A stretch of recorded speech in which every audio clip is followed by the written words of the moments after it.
بسم اللہ الرحمن الرحیم نحمدہ ونصلی علی رسولنا الکریم اما بعد۔ کل بلکہ پرسوں جو سوال آپ کے خدمت میں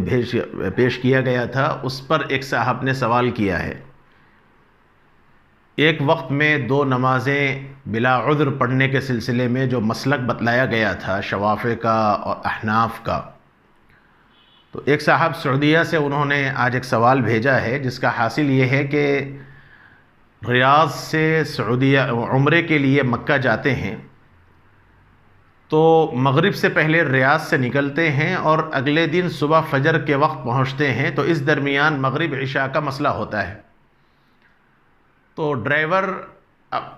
کو روکنے میں ہمارا اپنا اختیار نہیں ہوتا۔ تو جن صاحب نے سوال کیا وہ مسلکاً حنفی ہیں، انہوں نے یہ پوچھا ہے کہ جاتے وقت تو کوئی مسئلہ نہیں ہوتا، مغرب کی نماز ہم راستے میں پڑھ لیتے ہیں، اور عشاء کی نماز کے لیے وہ جب روکتے ہیں کسی ڈھابے وغیرہ پر کھانے کے واسطے تو اس وقت میں عشاء پڑھ لیتا ہوں،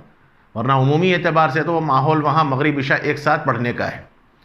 لیکن واپسی کے لیے میرے لیے سب سے بڑا مسئلہ ہوتا ہے، وہاں سے ہم لوگ عمرے سے واپس جب ریاض کو جاتے ہیں تو اس موقع پر ظہر عصر کا مسئلہ ہوتا ہے، تو ایسی صورت میں مجھے کیا کرنا چاہیے؟ یا مغرب عشاء کا مسئلہ ہوتا ہے، شاید انہوں نے کچھ ایسا کہا کہ کوئی ایک نماز اپنے وقت کے بعد میں ہمیں پڑھنی پڑتی ہے، تو مسئلہ تو یہی ہے جو بتلایا گیا، سفر کی وجہ سے دو نمازوں کو ایک ساتھ وقت سے پہلے جمع کر لینا احناف کے علاوہ دوسرے ائمہ کے پاس جائز ہے، احناف کے پاس جائز نہیں ہے۔ اور حدیث میں نے بتلائی گزشتہ کی مجلس میں، من جمع بین صلاتین من غیر عذر فقد اتى بابا من ابواب الکبائر۔ اس لیے نماز کے ضائع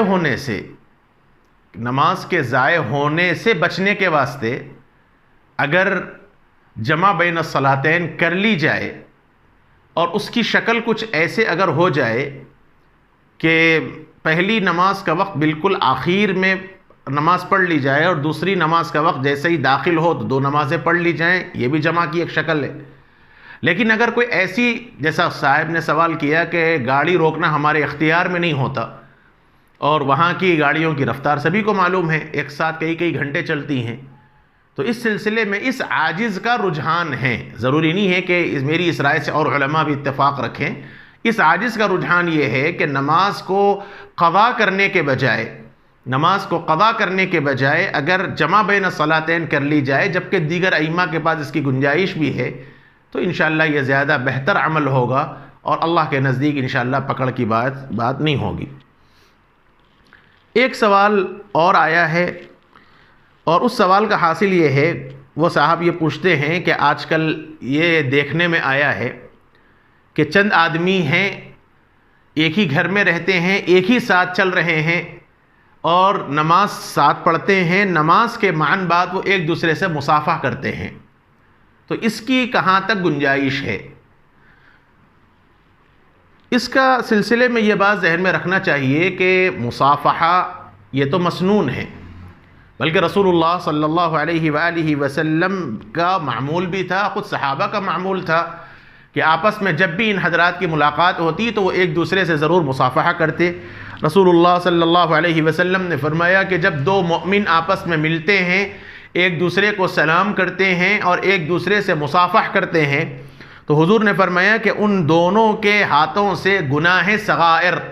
ان دونوں سے گناہ صغیرہ ایسے جھڑتے ہیں جس طرح درخت کے سوکھے پتے، جب پتجھڑ کا موسم ہوتا ہے تو آپ نے دیکھا ہوگا کہ درخت کے سارے پتے گر جاتے ہیں، تو حضور نے فرمایا کہ جب دو مومن آپس میں ملے، مصافحہ کرے، سلام کرے، تو ان کے گناہ ایسے جھڑتے ہیں جیسے سوکھے درخت کے پتے۔ قرآن و حدیث کے اندر اور بھی بے شمار فضائل آئے ہیں کتابوں کے اندر، لیکن اس کے باوجود حقیقت یہی ہے کہ نماز کا آخری عمل جو سلام ہے، السلام علیکم ورحمۃ اللہ، امام نے جب سلام پھیر دیا تو اب اس کے بعد مصافحہ کرنا نہ تو رسول اللہ صلی اللہ علیہ وسلم سے ثابت ہے، نہ حضرات صحابہ کرام سے ثابت ہے، نہ ہمارے حضرات اولیاء کرام سے ثابت ہے۔ ہاں یہ ہو کہ کبھی کبھار اگر التزام اور لازم سمجھے بغیر ایک دوسرے سے کبھی کبھار ایسا ملاقات کر لی جائے تو کوئی حرج نہیں ہے، لیکن اس کو معمول نہیں بنانا چاہیے۔ جیسا بعض لوگ نماز کے بعد معمول بناتے ہیں اور یہ نہیں دیکھتے کہ کوئی آدمی دعا میں ہے، کوئی آدمی ذکر میں ہے، فوری ایک دوسرے کی طرف متوجہ ہو کر مصافحہ کرنے کے لیے ہاتھ بڑھاتے ہیں۔ یہ عمل اس کو کبھی کبھار ہو جائے تو ٹھیک ہے، لیکن لازم سمجھنا یہ بدعت میں داخل ہو جائے گا، اس لیے کہ اس کا التزام کا مطلب یہ نماز کا ایک جز سمجھا جا رہا ہے، اگرچہ کہ ذہنوں میں نہ ہو، لیکن جو عمل نبی سے ثابت نہیں، جو عمل صحابہ سے ثابت نہیں، جو عمل اولیاء کرام سے ثابت نہیں، اس کا التزام کرنا، اس کو پابندی کے ساتھ کرنا اور پھر اس کو ضروری سمجھنا، یہ اسلام کے آداب کے بھی خلاف ہے۔ اس لیے احتیاط کرنی چاہیے۔ ضروری نہیں ہے کہ مصافحہ ہو، نماز کا یہ عمل نہیں ہے، ہاں کبھی کبھی اگر کر لیا جائے تو اس کی گنجائش ہے۔ وآخر دعوانا ان الحمد للہ رب العالمین۔